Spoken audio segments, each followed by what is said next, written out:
Okay, testing 1 2 1 2. Can everyone hear me? How's the mix with the BGM as well?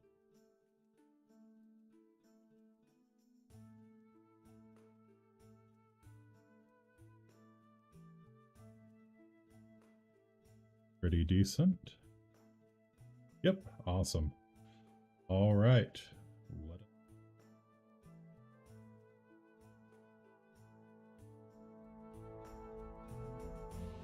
Well, let's bring the BGM back a little bit.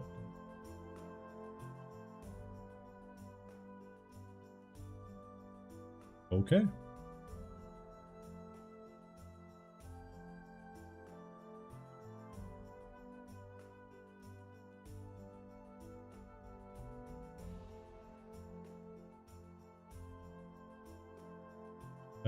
The Circus Maximus is not quite what it used to be. But still, absolutely gorgeous place that once thronged with thousands of voices cheering on the fastest horses in all the empire. And of all the horses, one stood out above all the rest. Awe Amici, my name is Faustus Marius Incitatus, and thank you so much for joining me. I am the favored horse of the god Emperor Caligula and the true consul of Rome, and you have joined me for my debut stream. Thank you so very much. But at the moment I appear to be just a pair of ears, so I will now show you my body. Hey, all right. Very cool, very cool, very cool. Thank you all so much for joining me. Hey. Looking pretty good if I do say so myself. Not too bad for 1,989 years old. And let me show you my very cool Lorica segmentata. Oh. Ignore the fact that I do not have legs. You cannot put a horse down for a broken leg if he does not have them. Galaxy brain, that's how I've survived so long. Isn't this cool though? Freaking love this armor. You can see the straps move a little bit.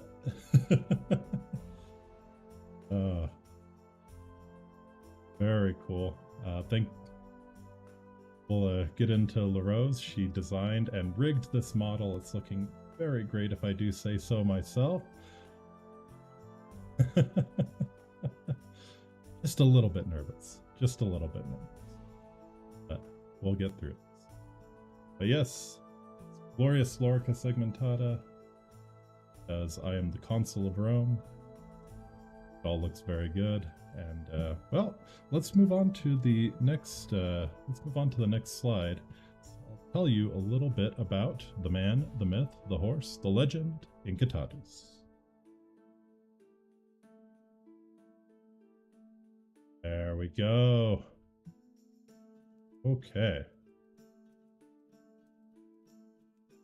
So, about me, you can see my name, Faustus Marius Incitatus. Friends call me Inky or Hotspur Swift. There are various translations, but I like Inky. Let's go with Inky. We're all amici here. Strat physics, yes.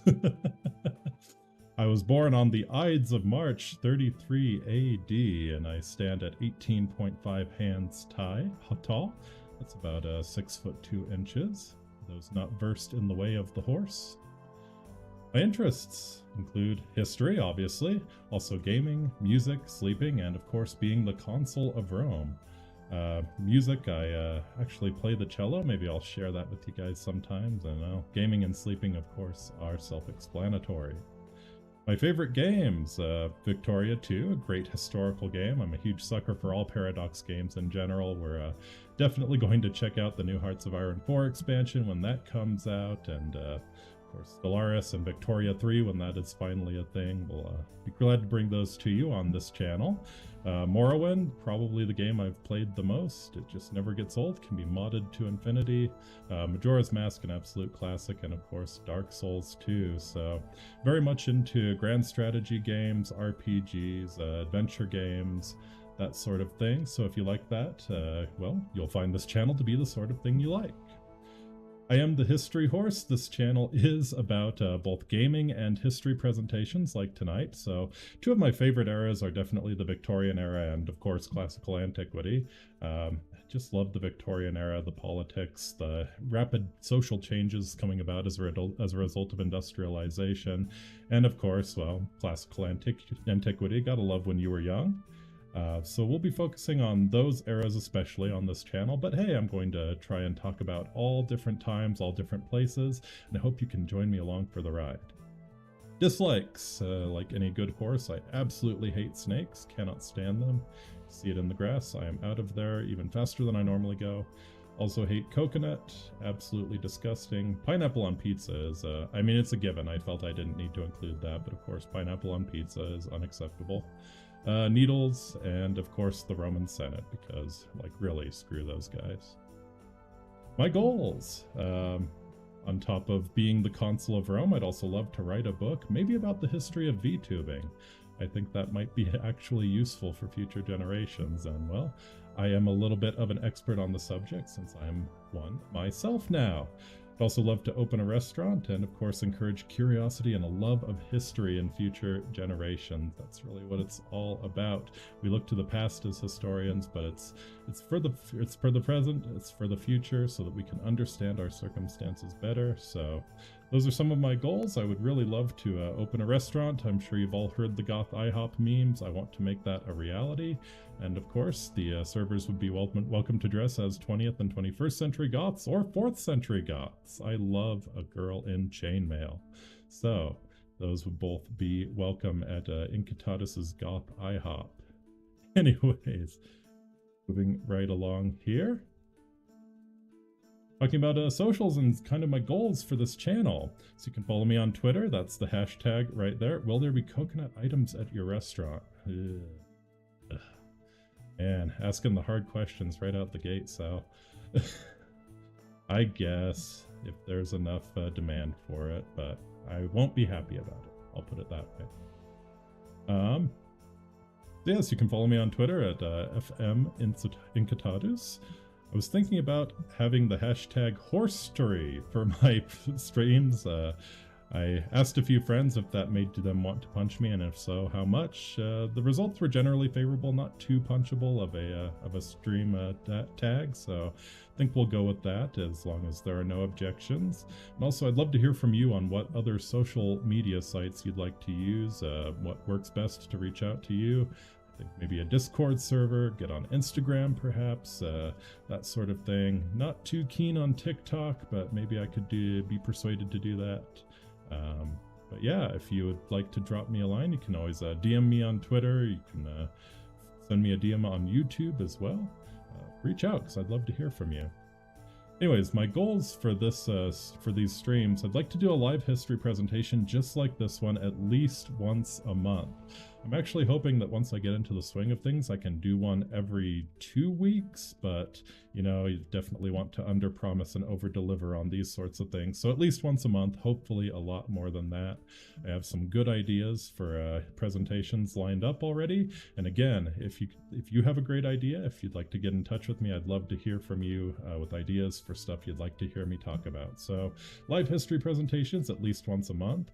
I'd also like to maybe do some play around with YouTube shorts and just do some short bite-sized things, maybe a this day in history sort of thing, something like that I think would be a lot of fun. So something along those lines will definitely be coming down the pipeline, and please do hit me up if you have any great ideas.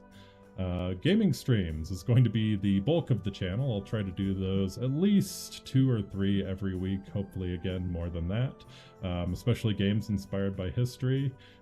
Like I said, love paradox games. I am not great at real-time strategy games, but I could attempt them and fail miserably if that would be entertaining. Also 4X games, obviously. I think my first stream after this is going to be a 4X game, so I'll be excited to show you that one. Yeah, anything history adjacent. You know, I think Valheim would be perfectly valid for a stream just because it's got that Viking theme going on. So that sort of thing. History inspired, or just a lot of fun. But yeah, we'll definitely be looking at some of the new Paradox DLC. We'll definitely be playing some 4X games. I've got a great fencing simulator lined up that I'm probably going to do sometime soon called Hellish Quart, which that'll be fun. I'm going to get my ass kicked on that one too, but oh well, you can't win them all. Also, eventually would love to do some just chatting and question and answer streams once I've built up an audience. Maybe have people just go in the chat and ask me random questions about history, get some smartasses trying to stump me, and hopefully maybe even teach someone something. So I think that'd be a lot of fun, or just chat about my day. You know, for being almost 2,000 years old, my days are still kind of boring, so we'll see if people like that. But yeah, some just chatting and question and answer streams, definitely something I would love to try. So, moving on, I'd like to say gratias, thank you to Llerose for doing the model and rigging. Looks absolutely wonderful. I can't get over the strap physics. I think that's my favorite thing about the model. You can follow her on Twitter. There's her hashtag right there, Llerose91. And of course, most of all, a huge thank you to all of my friends who helped me begin this journey. I know a lot of you are watching right now. I can't thank you enough for everything you've done for me. So with that in mind, I think we will go ahead and begin the presentation on Caligula making a mad emperor. So, Caligula sensei, my man, he's typically included in the lists of the top 3, top 5 worst Roman emperors of all time. Elagabalus usually takes the cake, but Caligula often comes in at number 2 and number 3. And when you just look at a lot of the popularly held beliefs about him, you can understand why. He's accused of torturing and murdering many people for trivial reasons, often for fun. He led a luxurious and decadent lifestyle, had no regard for financial responsibility, absolutely drained the treasury. To pay for that lifestyle, he extorted his subjects shamelessly, even going so far as opening up a brothel in one of the palaces and staffing it with nobles. He also supposedly engaged in unnatural relations with his sisters. Don't want to get too graphic there, so YouTube doesn't bring down the ban hammer, but you get the idea. He also thought that he was a god and often LARPed as a god, went around dressed as Jupiter and Mars, that sort of thing, even Venus sometimes, which would have been a sight to see, truly. And of course, he also made the best decision of his life and made me the consul of Rome. A lot of people say that he was mad for doing that. I think he was a genius. Caligula sensei, of course, knowing what's up, knowing who's best qualified to lead the empire. And of course, just in general, he's held to be completely insane, a madman as the emperor, unfit to rule. So it's pretty easy to understand why his reputation is sort of in the toilet, but is it true? This presentation, I'll give you a brief life of Caligula and then examine some of the accusations against him and try to reinterpret them. So if that sounds interesting to you, please do stick around.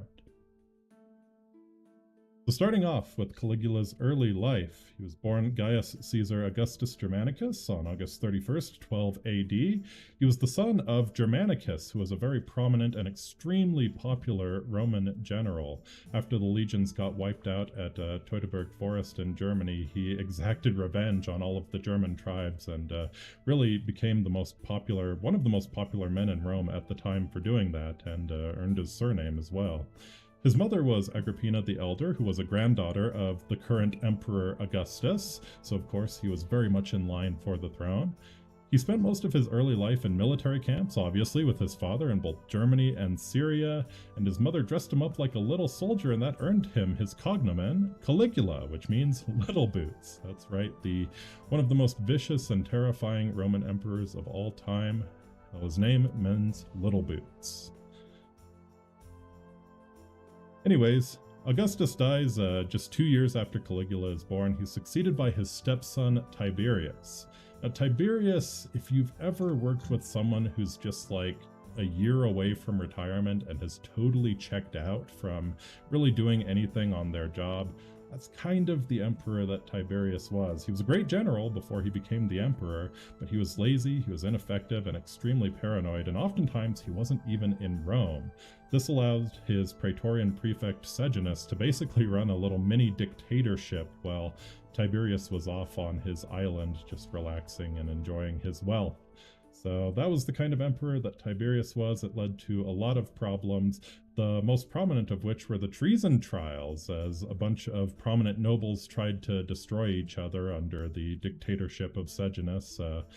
With Tiberius not there to step in, things sort of spiraled out of control. You almost had a reign of terror where people were being executed every single day for the most silly things, the most minor things. Tiberius, extremely paranoid, really does view Germanicus and his family as a threat because, well, Germanicus is extremely popular. His wife is the granddaughter of Augustus, so it's definitely someone who could depose him given time. So, especially once his only son is killed by that prefect Sejanus, he really turns against Germanicus and tries to secure his position. Germanicus dies at Antioch in the year 19 when Caligula is only 7 years old. People believe that Tiberius probably poisoned him. Most of the sources tend to insinuate that. There's no proof, but for my part, I do believe that that is what happened. Tiberius proceeds to exile Caligula's mother and his 2 older brothers. They all die in exile, a lot of them under mysterious circumstances. Of course, killing a 7-year-old is too much even for the Roman emperor, so Tiberius instead just has him stay at his palace on the island of Capri. That way, nobody can get a hold of Caligula and use Caligula against Tiberius. He can keep a close eye on him and he can dispatch him easily if the need arises. So that really is the environment that Caligula grows up in. You can see the ruins of Tiberius's palace on the island of Capri there. It's a tremendously paranoid place. Caligula grows up knowing not to trust anyone, knowing that his life could be taken at any time if he says the wrong thing, if he makes the wrong step, or even if just the political landscape shifts. He constantly has a knife at his throat, and that's the situation that Caligula grows up in. It's really, really no surprise at all that he becomes kind of a paranoid person. Oh God, was Caligula a little minnow for Tiberius? Don't Google that. Do not Google that. I think he was a little too old for that, so he was 7 already by that time.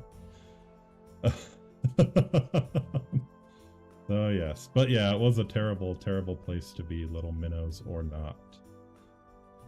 That is another thing that was probably made up just because people hated Tiberius, but yeah, don't Google that, folks. So yes, while on Capri, Caligula's life is constantly in danger. He has pawns of Tiberius, especially as Caligula gets older and it's looking like he might actually take the throne. People try to trick him into saying something treasonous. They start spreading rumors about how he's deviant, he does freaky stuff, he loves torturing people. The rumors start on Capri and they start early. Luckily, he has an ally in the Praetorian Macro. Macro is a total bro, saves him from several different assassination attempts. There's also some rumor that Caligula might have been seducing his wife as well, in which case Macro might have been okay with it, as weird as that sounds, because, well, Caligula is a possible emperor, and, well, if his wife is in with Caligula, then he is in as well, so just some weird stuff that happened around power in the Roman Empire. It's not the first married woman that Caligula is going to steal away. So despite all of this, despite the knife constantly at his throat, Caligula does a great job of not offending Tiberius. Like the quote says, Suetonius says, "No one had ever been a better slave or a worse master." In 35 AD, Tiberius is close to death and he drafts a will naming his young grandson Gemellus and Caligula as co-heirs, and this really speaks to how useless Tiberius was. He couldn't even settle the succession question. He just put it off and let other people deal with it, and well, that resulted in some trouble down the road. A couple years later, Tiberius dies. There's a probably apocryphal story that I think shows up in Suetonius that, well, Caligula makes his power play once he thinks Tiberius is dead, but it turns out he's not dead yet. So Caligula goes in and smothers him with a pillow. No proof it ever happened. Would be kind of a funny circumstance, though, if it did. Regardless, Tiberius dies on the 16th of March, 37 AD. Macro gathers the Praetorian Guard, and they declare Tiberius's will invalid. Caligula is the sole emperor of the Roman Empire. So Caligula finally gets to leave Capri. He finally gets out of that horrible situation, and he returns to Rome. On his way there, he's mobbed by hundreds of thousands of people all along the road, cheering for him, giving him gifts, doing all of this crazy stuff, because Germanicus is still beloved by the Roman people, based in Macropilde. Yep. So they eagerly welcome his son as the emperor. The celebrations last for 3 months. Over 160,000 animals are sacrificed, and Caligula is absolutely the star of Rome. It was a very novel situation as well, because this was really the first time that a young man had ruled Rome. Under the Republic, of course, it was always the oldest and most experienced senators who had become the consul, and both Augustus and Tiberius and Julius Caesar had all seized the principate rather later on in life. So this was really the first time that a young, fairly attractive young man was leading the empire, and people absolutely started a cult of personality around him for a lot of those reasons. And because in the first few months, at least, Caligula was a very popular emperor. He sponsored gladiatorial combats and games. Of course, for those 3 months of celebration, everybody got to enjoy themselves. He also, even though he had declared Tiberius's will invalid, still paid out most of the bequests in there to the soldiers and citizens of Rome, which was, of course, a great way to get on the good side of the military and the plebes. He also ended the treason trials, which were creating an aura of terror in the Roman capital.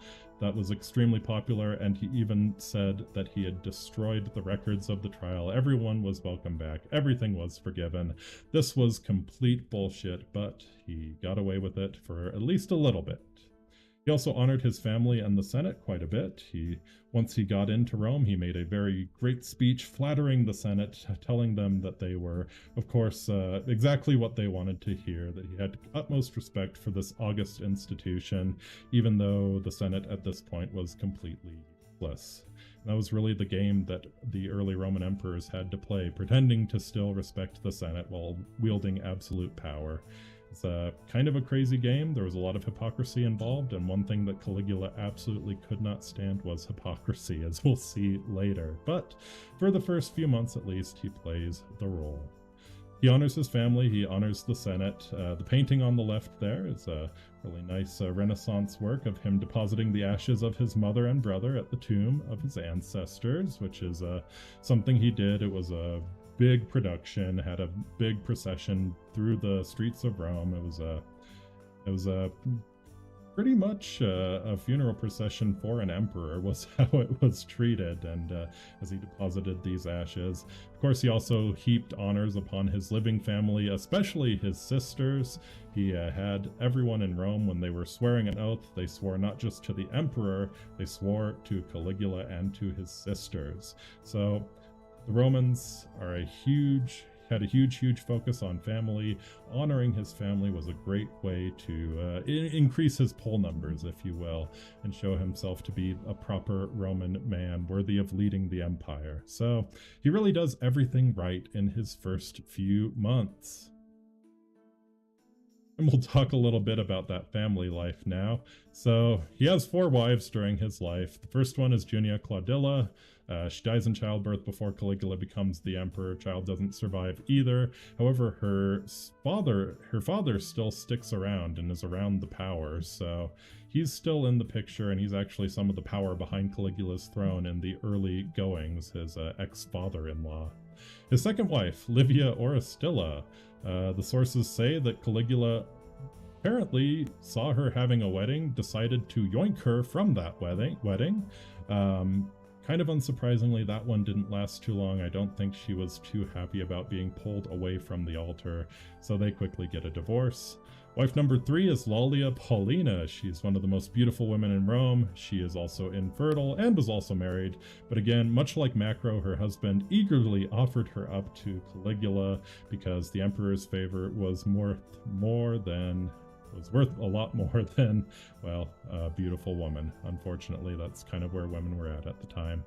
Wife number 4, though, was the real winner. She was Melonia Caesonia, a married mother of 3 children. Caligula seduces her, gets her pregnant, and only marries her after she's finally given birth to a daughter. And that's Julia Drusilla. And despite everything, despite all of these horrible rumors about Caligula, really all of the sources agree that they had pretty much a fairy tale relationship. They worked very well together. They seemed to truly love each other. And later on in Caligula's reign, Caesonia actually became one of his most trusted advisors and often acted in his stead. So at least he had that. At least he had that happy and loving marriage, despite all of the bad things going on in the rest of his life. And of course, well, I'd be remiss without not mentioning that he is notoriously close to his sisters, Drusilla, Agrippina, and Livilla.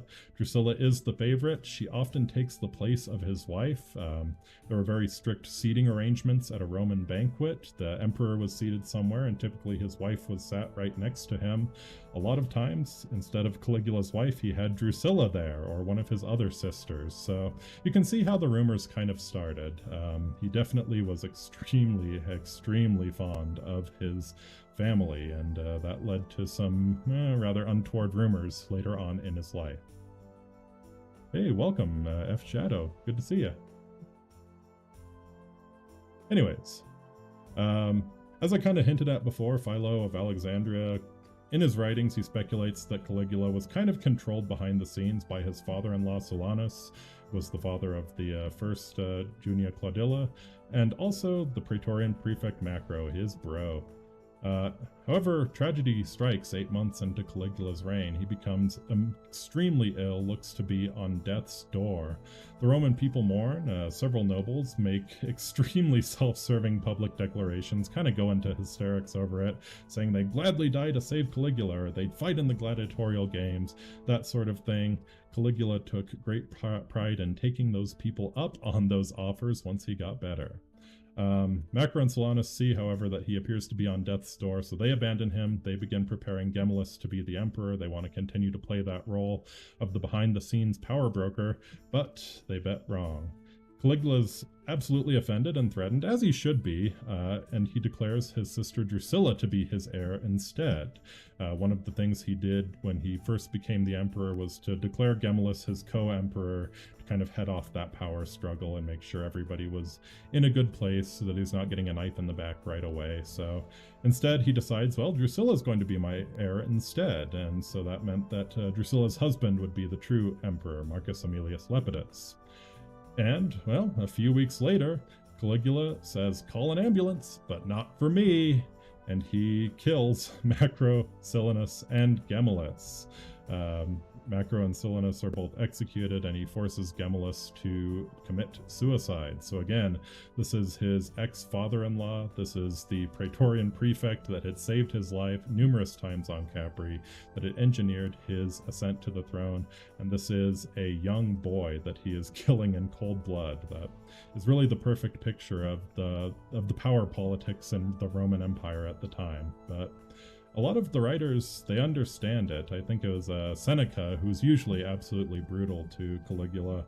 He says, well, Caligula just did to the weaker what the weaker would have done to the stronger if he was in his shoes. So it truly was Gemellus or Caligula at that point, and well, Caligula didn't hesitate. He never really hesitated. So Caligula has eliminated a lot of the people who were controlling him behind the scenes. He finally has complete power to do with as he pleases. And, well, this is when most people believe the mask finally drops and Caligula's erratic behavior begins. It begins on June 10th, 38 AD, when his most beloved sister Drusilla dies. And Caligula is just absolutely devastated. He can't even go to the funeral, which earns him a lot of invective from Seneca. Paranoid emperor, how shocking indeed. Yeah, he can't even go to the funeral, which earns him invective from Seneca. Seneca says he's incapable of behaving properly in happiness or in grief. Seneca's an arch-conservative. He would have grumbled about Caligula no matter what, probably. And things only get worse for his mental state when a massive conspiracy against him gets uncovered just a few months later. And this is one of the great mysteries of the history around Caligula, because the details on this are extremely sparse. Passages in Tacitus are lost. Cassius Dio says very little about what actually happened.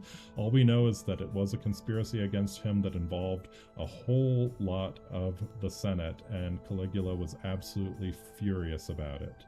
He executed a whole bunch of senators. He went before the rest of the Senate, condemns them all for being hypocrites and opportunists, which is a pretty good hint that the conspiracy was pretty large indeed. And he also reveals that he never actually destroyed those notes from the treason trials, and, well, they're going to resume now.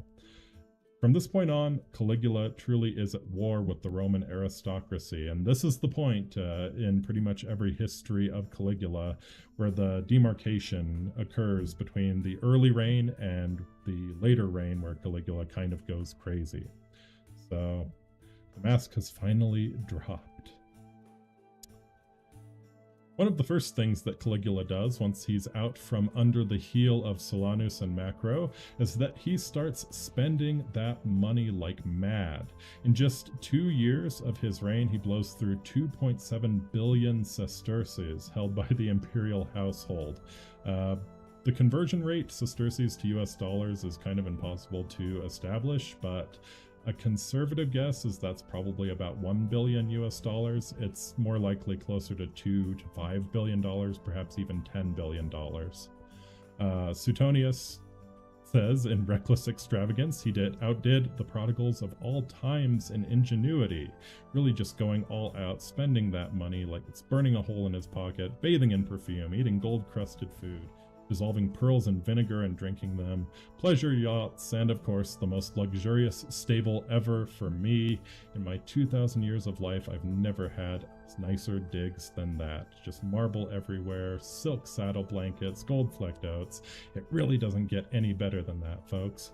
So I'm all for that conspicuous consumption if I get it out of it. Small loan of 1 million sesterces. Yeah. He gave those to the nobles, actually, and charged them insane amounts of interest. Smart.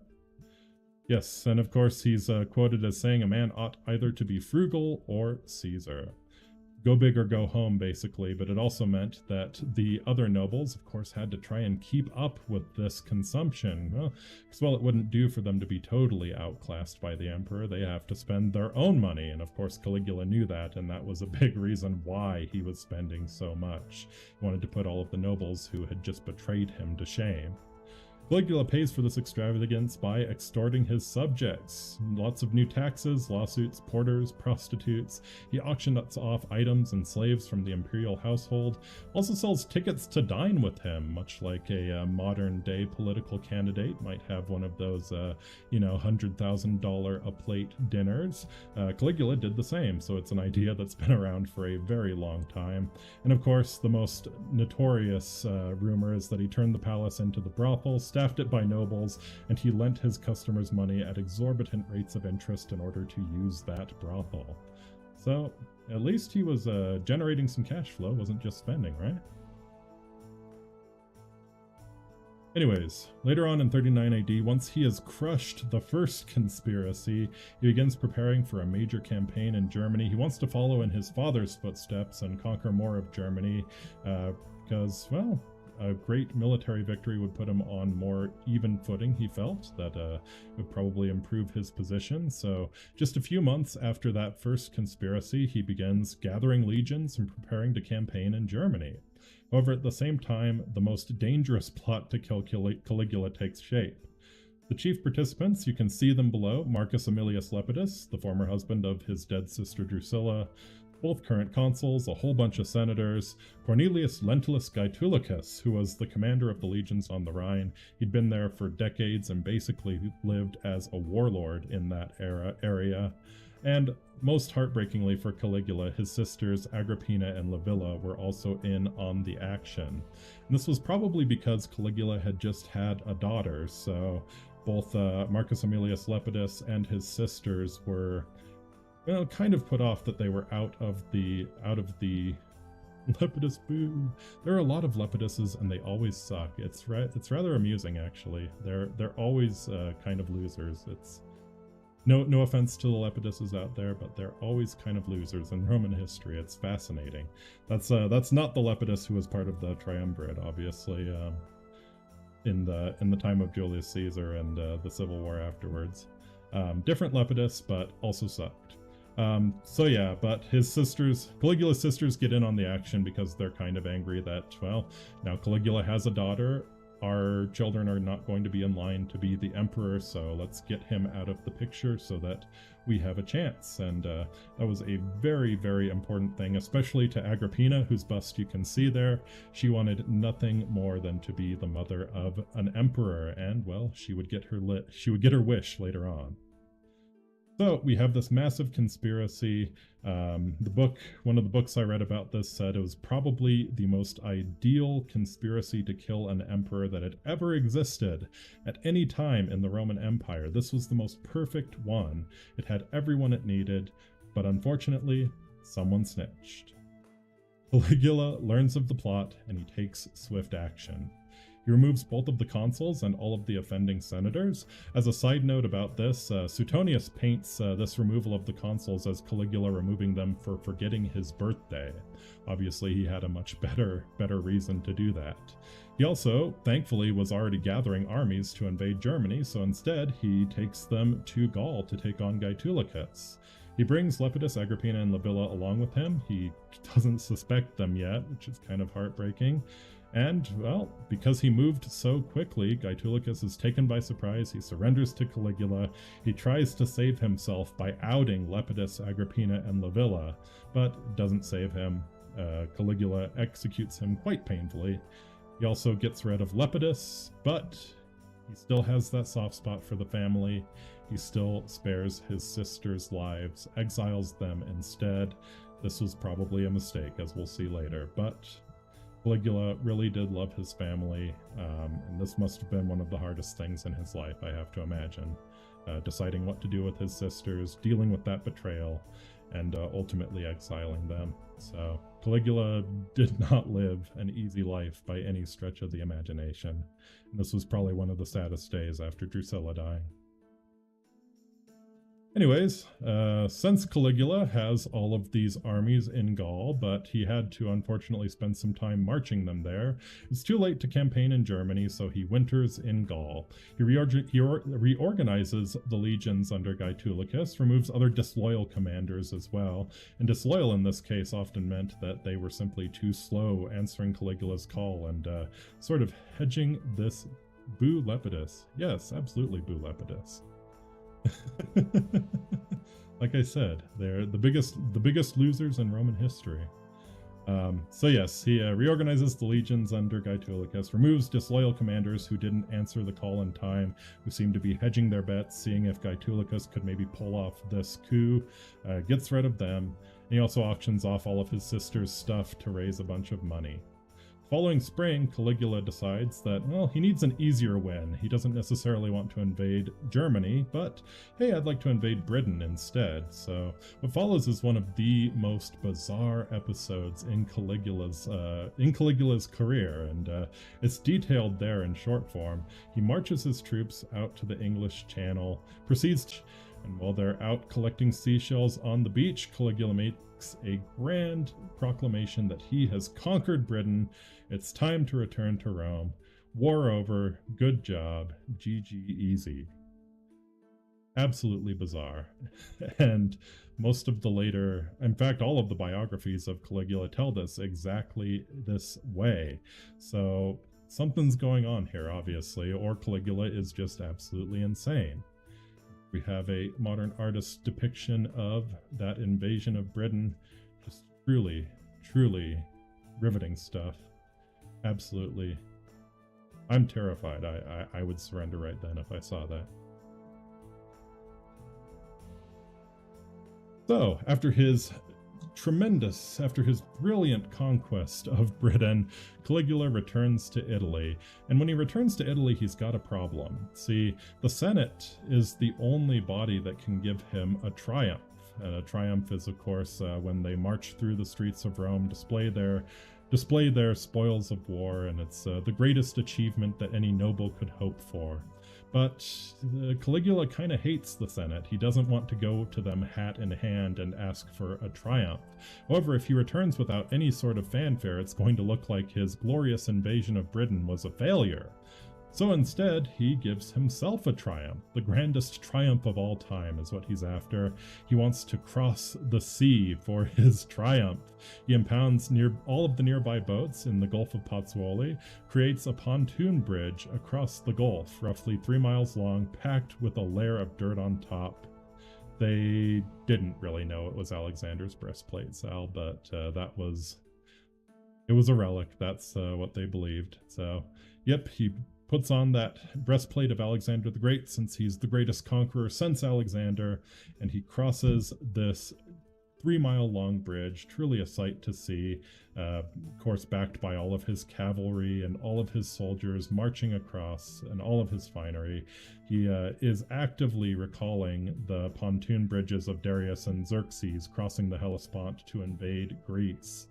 And this is done very intentionally because at this time Caligula really is falling in love with the eastern part of the empire. And this gives rise to probably the most concerning rumors about him. The Roman Senate becomes increasingly concerned that Caligula is looking to redefine the Principate, which is what the Roman emperorship is actually called. He wants to redefine it as a traditional monarchy. Caligula has 2 client kings from the Eastern Empire in his inner circle, Antiochus and Julius Agrippa. Dio calls them, I love this phrase, tyrant trainers. And he calls them that because, well, these client kings in the East, they often ruled their domains a lot more absolutely than the Roman emperor did. In fact, many of them claimed to be god kings, in fact, and it was believed that that's what Caligula was interested in emulating. So, as I said, Caligula's crossing of the Gulf shows his admiration for the East. He's got Alexander's breastplate, he's imitating great Persian emperors, and the worst of all is that he also becomes the first living Roman emperor to accept veneration as a god. The other emperors had been, well, Augustus and Julius Caesar had been deified after their deaths. All 3, Julius Caesar, Augustus, and Tiberius, had gotten offers to be venerated as gods during their lifetime. They all turned them down because they felt that was kind of antithetical to Republican values, which makes pretty good sense. But Caligula absolutely will accept being a god king. He absolutely leans into it, claims to speak to the gods, often dresses as them, and he creates his own cult and demands to be worshipped throughout the empire. And this gives rise to one of the most important incidents of Caligula's reign, when he tries to put a golden idol of Caligula in the temple at Jerusalem, and really riles up the Jews there, and it creates some resentment that ultimately boils over after his death into the Roman-Jewish War about 30 years later. So that was a big thing. Philo, who writes about Caligula, was actually going to Rome to try and talk Caligula out of doing this. He's one of the greatest sources because he's one of the only people who really met Caligula, talked to him face to face. So, but yeah, that was one of the big controversies, and that's when Judea got really difficult to manage for the Romans, when Caligula tries to do this. So it was kind of inevitable when you look at it. Eventually, someone was going to kill Caligula. He'd pushed far too far. He'd offended way too many people. If you believe all of the rumors about him, he was an absolute monster. So an attempt on Caligula's life, the 4th one at least, during his emperorship, not including all of the attempts on his life on Capri, this one finally succeeds on January 24th, 41 AD. It was masterminded by Callistus, who's a fascinating figure. Callistus was actually a freed slave that Caligula saw some potential in. He freed him from slavery and made him pretty much his right-hand man, and that was a really brilliant move by Caligula because, well, he knows that Callistus has 100% loyalty to him, at least until he doesn't. Callistus was also a very smart man and realized that Caligula would be assassinated eventually, and unless he cooperated with the next administration, the next people who were in power, he would probably be killed when Caligula went down as well. So Callistus moves to save his own life. He works possibly with Claudius, Caligula's uncle, to kill Caligula. He masterminds it. The deed's actually carried out by two Praetorian tribunes, Cassius Caria and Cornelius Sabinus. The sources on Cassius Caria say that he carried out the deed because Caligula often mocked him for being too feminine and having a really high voice. So not too difficult to see that. Caligula he had a very acid wit. He was extremely sarcastic, loved playing jokes on people, often cruel ones. So I absolutely believe that part of the stories, that Cassius Caria might have been motivated by Caligula just bullying him. So on January 24th, Caligula takes in a play. He is walking through the tunnel after the play is over to a secret tunnel to his palace. There are some young Greek boys preparing for the next play. He stops by to say hello to them. They get to meet the emperor. They're all excited. And then they get absolutely traumatized when the Praetorians come up behind Caligula and start stabbing him to death. Some wonderful memories for them, I'm sure. Caligula gets stabbed countless times. He bleeds out in the tunnel between the theater and the palace. At the same time, some other Praetorians go and kill his wife and his daughter. To Caesonia's credit, everyone agrees she was extremely brave up until the end, accepted her fate. So she really was a very, very cool woman, and it's kind of a shame that it ended like it did, especially for his infant daughter. The Senate, absolutely fed up with Caligula, they briefly debate restoring the Republic, but the Praetorians are having none of that. This is really when the Praetorian Guards truly flex their muscles and show that they are the kingmakers in the empire. They grab Claudius. The apocryphal story is that Claudius is hiding and trembling behind a curtain while Caligula is being killed. They grab him, they take him to their camp, and they install him as the new emperor. So that's a brief life of Caligula. Sounds like an absolute madman, at least if you believe what's written about him. He was cruel, he was vicious, murdered people, extorted people, just a terrible, terrible emperor. But is it really true? There's a historian that says that mad emperors are a tremendous historical problem, basically meaning that if you can only call someone mad, if you can't claim to understand what they're doing at all, you're doing lazy history. You're not taking any effort to understand their motivations, what they were actually intending to do. And I believe, at least, this is definitely the case for Caligula. Making a mad emperor. Caligula, gonna grab some water here, one sec. So yeah, making a mad emperor. The most well-known depiction of the life of Caligula comes from Suetonius' De Vita Caesarum, commonly called the 12 Caesars in English. And Suetonius, while he's a valuable resource, he was kind of shitty as a historian, to be honest. There's plenty of errors, hearsay, bias, and he wrote his biography of Caligula over 80 years after his death, so all of the people who would have witnessed it firsthand were dead, a lot of their children were dead, and he's just working on what he heard and what people had been told by their grandparents about Caligula. And it's no surprise that Suetonius is responsible for a lot of the worst allegations against Caligula. He's the one responsible for claiming that there was an improper relationship with his sisters.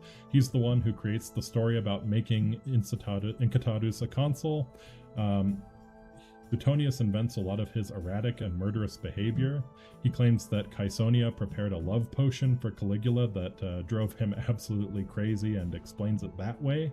And he also claims that Caligula was indeed mad. There were plenty of people who wrote about Caligula while he was actually alive, plenty of people who did not like him at all. If these things were true, we would probably see them talking about it as well, and we just don't. Seneca had every reason in the world to hate Caligula. If Caligula was really doing something with Drusilla, you know that Seneca would be railing on it. But he never mentions it. He never says anything or even hints that the relationship between Caligula and his sisters is improper, so a lot of these allegations come much later after Caligula's death. And so recent scholarship is now kind of looking at Caligula in a different light. They're reinterpreting Caligula and explaining a lot of his actions in the context of the fact that he had this long-running feud with the Roman aristocracy. So to really understand the feud, we have to go into the Roman aristocracy a little bit. There's two classes. They're based on wealth. The senatorial class, the greater nobility at the top, these millionaires, billionaires, they're allowed to serve in the Senate, lead legions, they can hold the most important offices. And then you have the equestrian class. Yeah, I'm in the equestrian class, obviously. They're the lesser nobility. They're allowed to command smaller numbers of troops, that sort of thing. Aristocrats are always expected, whether they're equestrians, whether they're senatorial, they're expected to be well educated, behave in a dignified, stoic fashion, be family focused, all of these different things, be a proper Roman gentleman. Your honor, your reputation was everything as an aristocrat. And of course, like pretty much any aristocracy, this massive system evolves around competition, convoluted webs of friendship, one-upsmanship, and of course all of these social rules. Friendship was the biggest thing for Roman aristocrats. It was a very clearly delineated rules and expectations. When you call someone a friend, you're basically calling them an ally. It's like you've signed a treaty with them. You are supposed to trust them, you're supposed to aid them when they need it. And friendship was the most important thing. Friendship with the right people was absolutely vital for any Roman aristocrat. And so Caligula knows this, and he takes absolute advantage of this fact. Caligula absolutely cannot stand the nobles. They're hypocrites, they're self-serving, and they have betrayed him on numerous occasions, especially the senators. So he's a very clever guy. He figures out, hey, all of these aristocrats are supposedly my friends. They are supposedly my allies. They cannot refuse me if I tell them to do something, even if they don't like it. The social rules are that they must do this. So, well, I'm just going to use this to humiliate them, to destroy them. He spends lavishly, he forces the nobles to bankrupt themselves trying to keep up, because again, it's always a dick measuring contest with the nobles. If Caligula's got a pleasure yacht, you need to get a yacht as well, and it damn well better be at least as good as his. And of course, Caligula has the imperial household to fund all of this. He has more money than any of them, and so nobles bankrupt themselves trying to keep up with the lavish splendor that Caligula is living in. So it's not just because he was greedy, it's not just because he wanted to live a life of luxury. He was likely doing this irresponsible spending to really mess with the nobles that he could not stand. The brothel in the palace can be interpreted this way as well. Caligula actually makes a joke that it's a brothel, and it's something that Suetonius reports as a real thing. In fact, he was holding the family members of nobles hostage, which was something that pretty much every emperor, every king did to ensure loyalty, and he was doing the extra mile of charging their families for their room and board while they're staying at this palace. So he's calls it a brothel since he's keeping them there, he's earning an income off of them, but there was no actual brothel stuff going on. As far as we know, he was just holding the nobles hostage. He was indeed playing 5D chess. Absolutely. He also passed many reforms aimed at undermining the honor of the aristocracy, and the really hilarious part about this is that these reforms sound very egalitarian, high-minded, and democratic even when you hear them, but you just got to keep in mind he's not doing this because he's a great person, because he loves equal rights and that sort of thing. He's doing this because he knows the nobles will hate it, and some of those reforms included allowing slaves to testify against their masters in court, removing the classed seating in the theaters so that the nobles had to sit with those icky plebeians during the shows, and also tearing down a lot of statues of the heroes of the Republic, who of course many of the great nobles traced their lineage from these great heroes, so that was a tremendous blow to their honor. So Caligula does a lot of stuff. A lot of it is actually good, but it's done for kind of a messed up reason of really just undermining the honor of these nobles. And once you understand that, you really understand most of what Caligula is doing. He was an original troll. He was trying to undermine these aristocrats. He was trying to do whatever he could to humiliate them, and doing so with a smile on his face while pretending to be their friends. He would send people these lavish gifts, and the rule was when you get a gift from someone, if you're a noble, you have to return a gift of equal value. So he was literally bankrupting these people just by sending them gifts, and so that was he was a brilliant troll, I must say, an absolutely brilliant troll. And that was what Caligula did to undermine the aristocrats. He absolutely hated them, especially after the first conspiracy against him, where he sort of loses all illusions about what he's up to and what these nobles will do to him if he shows weakness. And now we get to the best decision of Caligula's career, of course, Incitatus. Incitatus translates as swift or hotspur, some other different translations as well. He was one of the best racehorses in the Circus Maximus. Caligula got him for himself and just absolutely loved him. He enjoyed a very pampered lifestyle, fine silk saddle blankets, gold-flecked oats. We already talked about that marble stable, spacious, clean, absolutely better than most people were living in, and so good, in fact, that Incitatus regularly hosted luxurious parties, and like most things, these parties were intended to humiliate the nobles, because, well, you get an invite to a party from Caligula's horse, you're going to this party at a stable, you cannot refuse, because that's the rule. If you refuse, you might actually be killed because you're betraying the social expectations of your class, and that was everything to a Roman gentleman. So they had to grin and bear it as they were invited to a party at the stable with Caligula's horse. So that was and that gave birth to the rumors of Incitatus being made a consul. As we've said before, Caligula was a very sarcastic, smart-ass person. He made a remark that Incitatus would make a better consul than any noble, and that gets passed down through the ages until Suetonius hears it, and he interprets it to mean that Caligula actually did that and made his horse the consul of Rome. The consul was the most important political office. They were the leaders of the Roman Republic before the Principate, before the emperor came around.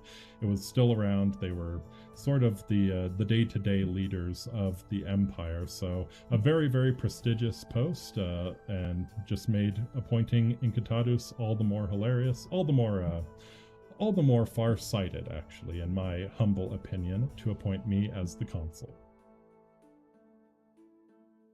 And finally, we get Little Boots the God. Caligula's delusions of divinity are, like everything else, another ploy to humiliate the nobles. Veneration of Caligula starts with Lucius Vitellius, who's a disgraced former governor who's so pathetic that when he comes to Caligula to beg for mercy, he throws himself at Caligula's feet and starts worshipping Caligula as a god. And of course, nobles can't be outdone by someone else. They can't have someone else being a better friend to Caligula, so they begin to join in too. As you might imagine, Caligula finds this absolutely hilarious. He creates a new temple to worship a golden idol of Caligula, and the nobles line up to simp for it. They pay staggering sums of money to join the priesthood, and hopefully get Caligula Senpai to notice them. And of course, Caligula happily plays into all of it. He dresses up as gods or goddesses all the time. Well, not all the time, but occasionally when he wants to mess with people. He humiliates people he dislikes by pretending to hear a god talking to them and asking if they hear it too, punishing them if they say that they don't. So it's just another cudgel that he uses to absolutely humiliate the nobility, to take their money. And by the end of it, every single morning, people are lining up for the morning meetings to worship Caligula as a god, to grovel at his feet, and I'm sure he absolutely loved it. Troll number one. And getting back to that invasion of Britain, the most insane thing that Caligula probably did We talked about how he reorganized the undisciplined armies under Gaetulicus, gets rid of the generals who hedged their bets and waited to see if Gaetulicus could pull the coup off, and gets rid of them, sees where their loyalties lie. As a side note, this is actually where Galba, who was a future Roman emperor, this is where he got his big break, because he was one of the minor generals who went right along with Caligula, and as a result he got to take over Gaetulicus's post, and that eventually led him to become the emperor for a few months in the year of the four emperors.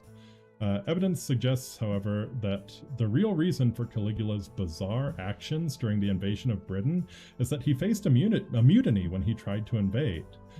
When Claudius tried to do this a few years later, the soldiers also threatened to mutiny because, well, they didn't want to go outside of the civilized world. And I know that there are many Frenchmen and, well, other people on the continent who would absolutely agree with that assessment that Britain belongs outside of the civilized world. Understandable. Claudius had to heavily bribe his troops to invade 3 years later, so it stands to reason that they would not want to go for Caligula as well, and this is probably what really happens when he tries to invade Britain. He's not willing to pay them off, they're not willing to invade Britain, and so Caligula, as he usually does when something makes him angry, he chooses to humiliate them by doing something bizarre. So he sends them down to the channel, he has them pick up seashells because that's all they're good for, and then he basically leaves. Suetonius himself mentions that Caligula wanted to destroy or at least decimate 2 legions for disobedience by the time he left, and this is probably true, and this is probably why. It wasn't that he was being crazy, it's that he faced a mutiny and he dealt with it Caligula style and decided to humiliate them for not doing what he said. So once again, you can see that this thing that looks absolutely insane when you read it on its face, when you hear the Suetonius version of things, makes a lot more sense when you know the kind of person that Caligula is and the exigent circumstances around what he was doing. So the invasion of Britain, not quite as crazy as it sounds, just again kind of hilarious that he decided to humiliate full legions of grown men. Probably better than decimating them, at least, so maybe there's some mercy there. Finally, the Senate. The Senate was the thing that absolutely got the most of Caligula's invective, and for very good reason. He's the only Roman emperor to publicly acknowledge what an absurd charade the Senate and the Principate had become. The Senate tried to pretend that it was still the Republic, that they still held all of the power. They had these rubber stamp votes to confirm the emperor, all of this, yada, yada, yada. They refused to do any actual work, wield any actual power. They wanted all of the benefits and none of the responsibility. And meanwhile, the emperor was to take up the opposite position. The ideal emperor would give the Senate its due, pretend that they were still in charge, but do all of the actual work of leading the state. Caligula refused to accept that, and he stands out as the only Roman emperor, despite the Senate continuing for centuries along the way. He's the only Roman emperor to publicly call out how absurd this all was. Caligula hates hypocrites. He hates the people in the Senate as the biggest hypocrites in Rome, so he strives to remove them from his inner circle entirely. He does that by working with his wife, Caesonia. He does that by freeing a lot of promising slaves like Callistus and having them handle the most important, the most sensitive parts of his rule. And by the time he's done, the senatorial class for the first time has been cut out of power completely in the Roman state since the time of the kings. And it's really an unprecedented situation, but they're self-serving, they're hypocrites. They will do whatever they can to get ahead, and the incident with Scribonius Proculus is the best example. Caligula has one of his helpers, his former slave helpers, go in. Caligula's going to like me. It was completely self-serving. There was no only one to take on these people and expose them for the horrible leeches that they really were in Caligula's eyes. And so it's not too hard to understand why, after Caligula dies, these senators, who still do hold a great deal of sway in the Roman Empire, they character assassinate him. They perpetuate all of these myths about him. They say, oh yes, he's sleeping with his sisters, and he murdered people for no reason, got rid of the consuls because they forgot his birthday. It's all because he was one of the only ones to call them out on their BS, call them out as the hypocrites they are. And there's nothing that a person in a position of power who's like that hates more than that. And so they assassinate Caligula's character after he is dead. And this is the source of most of the rumors about Caligula being a mad emperor. It was just that he made the wrong people angry. They survived, he did not, so they got to tell his story. And this is so much of history. The right person survives to tell the story, it gets passed down to us, and we think of someone some way just because, well, that was who was left to tell the story. Winners write history. It's not always true, but it is true in this case. The Senate absolutely gets to write allegations against Caligula. Again, this comes from Suetonius, that he had unnatural relations with his sisters. No contemporary sources mention this. Despite hating Caligula, Seneca never a moment believed that he could trust. And in a high-stress environment like that, that's as good as gold. Those relationships are who you turn to. So it makes sense that he was really close with his sisters, that he loved them a lot. They were the only island in the storm that he was facing. All of these senators, all of these people trying to get something out of him, but he knew that at least his sisters, he could trust them. And it must have been, as I said, absolutely heartbreaking when Livilla and Agrippina betrayed that trust. He still spared them. He probably shouldn't have, because Agrippina, as I said, she wanted to be the mother of an emperor. She did whatever she could, and as a result, we got Nero out of it. Caligula could have prevented it if he had the fortitude to kill his sister. Who knows? But, yep, so Caligula, unintentionally, maybe one of the worst things he does, gives rise to Nero. So, the Emperor's Sorrow. I believe this is the best way to look at Caligula, obviously. If I'm bringing it up this way, I believe the best way to look at Caligula is through the lens of this long-running feud with the nobles, and Tacitus really says it best. The histories of Tiberius, Caligula, Claudius, and Nero were falsified through cowardice while they flourished and composed when they fell under the influence of still rankling hatreds. Roman aristocracy absolutely hated Caligula because he called them out. He called them out for the self-serving hypocrites that they were, and he actively worked against them. So naturally, they hated him, and they did whatever they could to assassinate his character afterwards. However, nobody said that he was truly mad who actually wrote when he was alive. Seneca doesn't really make that argument. Philo doesn't really make that argument. No one makes that argument who actually saw Caligula in person. Suetonius is the only one to portray him that way because he's hearing what the Senate wrote about him after his death. So that's the real thing to take from this presentation if you take anything. Caligula Sensei is best understood as a really damaged individual. He grew up in absolutely horrible, paranoid circumstances, and he was unwilling and unable to live up to the daunting standards set by Augustus of this perfect emperor who played the game, who paid homage to the Senate, who did everything in the background.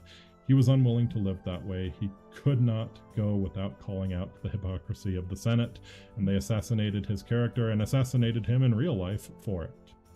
So I hope this has given you a bit of a better understanding of my man, Caligula Sensei. Thank you so much for joining me for this debut stream. It's been so great having you all along. It really is so special to me. I'd like to once again say thank you to all of my friends who got me to this point. I really couldn't have done this without you. It's so cool to be here finally doing this, and you guys made it a lot easier along the way. So hope to get to know a lot of new friends. The main source for this was Caligula, a biography by Alois Winterling. Just really great scholarship. Absolutely can recommend this book if you'd like to learn a bit more. There are a few other biographies of Caligula out there. There was one, oh gosh, who's the author? There was one by an author who, it seemed pretty good, but in the very last chapter he kind of goes into bringing Caligula into the modern age and compares him in a lot of ways with Trump, which I can see why you might want to do that. They both absolutely hated the elites of their time. They were popular among the common people, but yeah, it's kind of Yeah, I don't know what to think about that. Didn't want to bring that into this stream, that's for sure. So, Caligula, a biography by Alois Winterling, can absolutely recommend. Very even-handed treatment, working from the same thesis of this presentation, that Caligula is best understood through his conflict with the nobles. So, that's all I have for you folks. Thank you so much for dropping by for this debut stream. Are there any questions about the presentation or anything you'd like to talk about? As I'd love to open it up for questions at the end of things. If you need a clarification or you'd like me to expand on something, I really like the idea of a live history presentation in this format because people can ask questions in real time. They can expand the discussion, that sort of thing. So if you have questions at any point, please do ask, or just don't ask about the little minnows. Jeez, so bye. I'm watching chat for a little bit. Oh my. For like 70 minutes straight. I'm pretty proud that I only had to take one drink of water.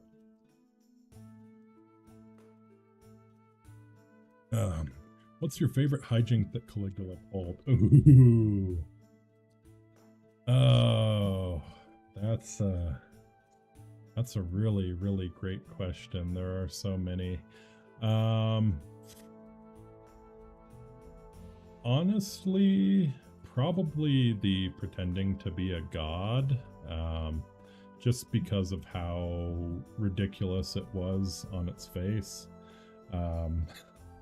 He did it to one of the mimes that he really used to like, but he decided he didn't like him, so he just goes in, and I think it was claims that Venus is talking to him. Hey, can you hear it, Mr. Mime Man? And Mime says no, and then he has him beat for not acknowledging his divinity. So yeah, the god stuff is my favorite, I think, just in general, especially when he was running around LARPing as the gods. I can just imagine the look on his face must have been priceless, just the pure trollish delight. Is there any evidence that the gifting war between the aristocrats distorted the local economy of Rome? That's a really good question.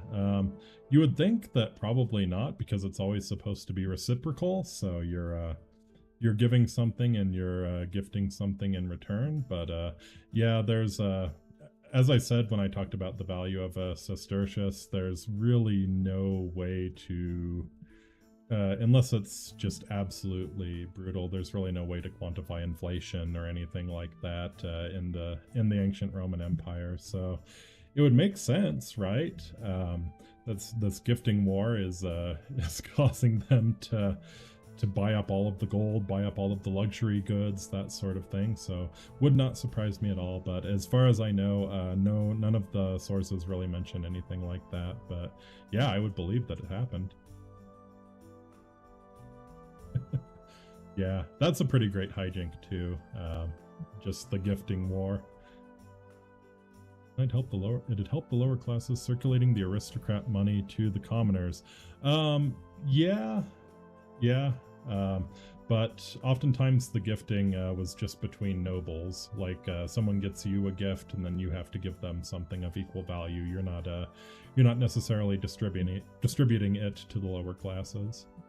So part of being a good noble was giving handouts to the lower classes. We get the whole phrase bread and circuses from that. You're supposed to, especially as the emperor, put on entertainment for the lower classes, make sure that you're distributing bread and the things that they need to live to them. But yeah, the gifting war wasn't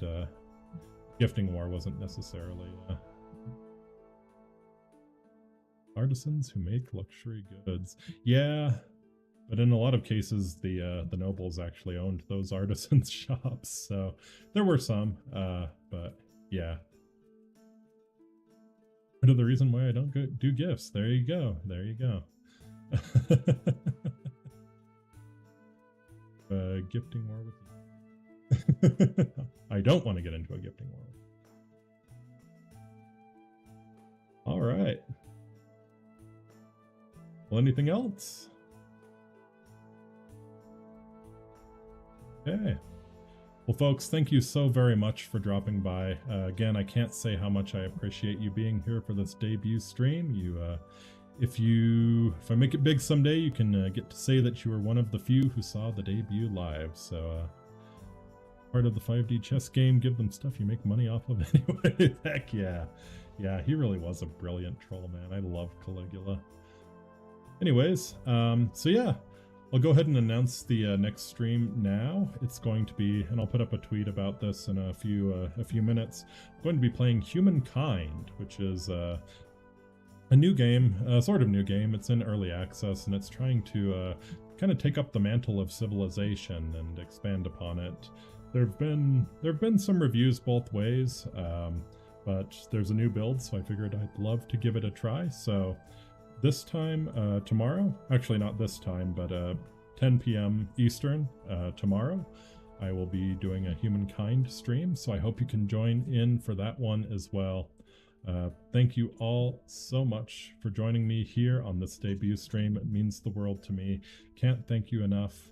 And for the meanwhile, unless anybody has anything else, any other questions they'd like to ask, I will bid you voila.